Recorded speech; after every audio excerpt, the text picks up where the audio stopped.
we are about to stack some triggers. Because Hexaorb is bad and it needs a hero, and I'm here to save it. This is the worst deck in the format, next to PVD. But it's also amazing, and I'm going to tell you why right now. Because we are going to 2-pass our way to victory, alright? I built my deck around stacking triggers in the most consistent way possible. So there's cards that check the top, and there's cards that move cards away from the top. And there's also cards that just resource, you gain power, Fosado, just, general good units. Okay, so on the grade 1s, we've got the main ones being Diaglass Sorceress and Tartine. These are your best cards. We play 4 Diaglass and 3 Tartine. And then we also play another grade 1, which is Melcoco, which is probably my spice tech for this deck. It moves cards during the act phase. If there's a Hexaorb on top of your deck, you get it. If there's something you want, you get it before your drive check.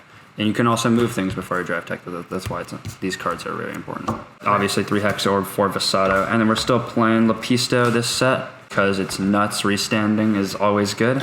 And after next set though, I think we are going to cut it because Counterblast 2 is a lot, but it still is super important right now. For the grade 2s, we've got 4 Olwein and we've got 3 Pentagleam because we can only play 3 in the main deck obviously. And then 4 Olwein because it's the best card. I mean, it's easily the best card. New card we got out of the set. When it's placed, if your Vanguard is Hexaorb, you Soul Blast 1, check top 2, and you can put them on the top or bottom. So it works as both a mover and also just a checker. So you can see whatever you need up there and move it.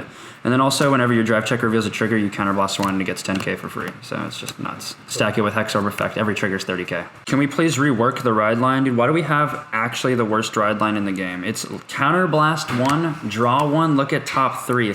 PBD ride line does more than that garbage, alright? But, I mean, I don't know. It's okay. Looking at top 3 is nice. I guess if you see 2 triggers, it's really fucking funny.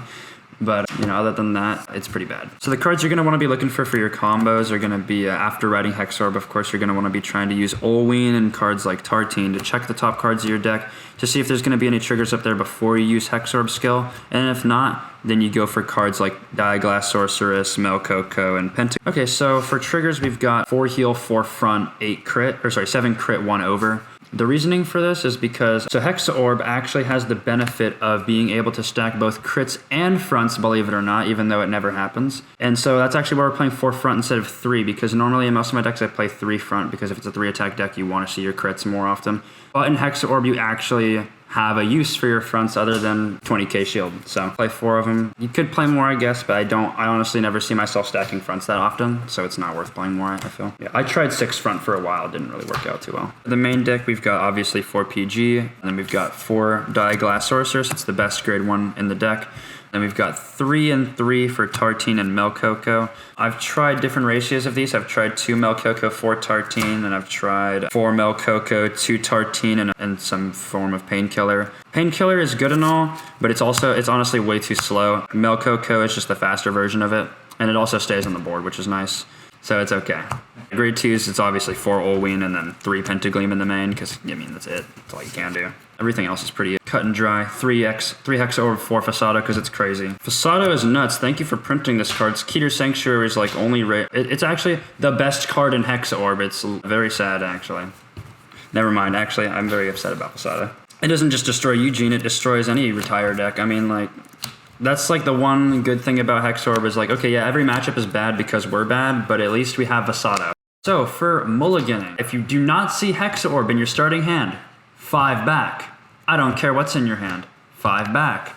Alright, and that's it. That's all you have to do for Hexaorb. If you already have Hexaorb, then I suppose you want to keep cards like Fosado and Olwein, your 2 best cards obviously in your hand. Probably Pentagleam as well. Everything else you could probably put back. PGs obviously you want to keep, unless you're playing against Mag. I would never keep a trigger in my hand for mulligan. Unless I'm against a matchup where I know I'm going to want to guard early. You should generally be discarding things like Melcoco and Tartine, probably Pentagleam Sorceress as well. Just the cards you don't really need as much as Diaglass and Olwein, things like that. Triggers, yeah. I mean, there's no problem with discarding triggers. I discard triggers probably half the time. Best matchup, Eugene. Oh, it's the only other deck about on its tier other than PVD. Also, we have Fosado. Worst matchup, everything is a bad matchup, but I'll flip the cards around. I might pick up. Oh yeah, sorry, you're right. Let me just...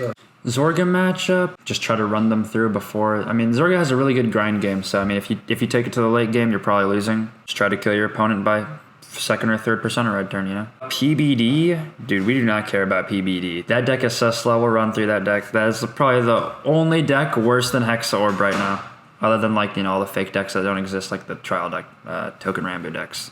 Magnolia's scary. They can just run us down, and if you don't hit a D-check, it's always scary. Nirvana, we don't really have any retire other than that. You could run the main deck. You could run the ride deck grade 1 in the main deck, but it's really bad. That card is just like really niche and also costs like an extra counterblast when you don't need to. Honestly, like if you're worried about things like Varina and Hexaorb, then that's a problem. Overlord is actually a pretty interesting matchup because they can deal with Fosado in a way that a lot of decks can't. And, I mean, you really have no retaliation to what they can do. But, I mean, Overlord's kind of mid-tier. They're not going to kill you like Bruce is going to kill you as fast. So, you know, you still have a pretty good chance. Orphis is pretty scary. They always hit at least 30 every turn. And that's pretty bad for Hexaorb. But Hexaorb needs to have turns where they can keep a lot of crits in, or, you know, at least one crit in hand so you can stack it along with their Persona Ride.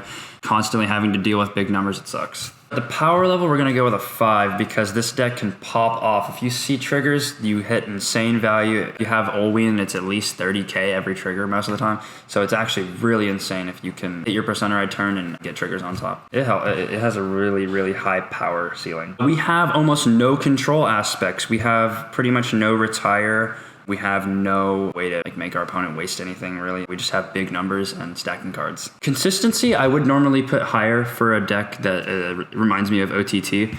But considering you have to see 2 Hexaorb pretty much every game, I would put consistency at 1 because until we get that search your deck for a Hexaorb, it's really bad. Versatility, I would also put either at 1 or 2. Once again, we have only cards that either stack or gain power. Our one claim to fame is, of course, Fosado, who does a lot of other things, but everything else is just pretty generic and doesn't do much else. Value, we definitely have a lot of value. We have triple drive. We draw cards more than a lot of other decks do. So yeah, I would definitely say that we have a lot of value. I would probably put it at 4 or 5. Final thoughts would be, honestly, if you enjoy stacking triggers and you enjoy being a piece of shit to your opponent, then Hexaorb is the deck for you.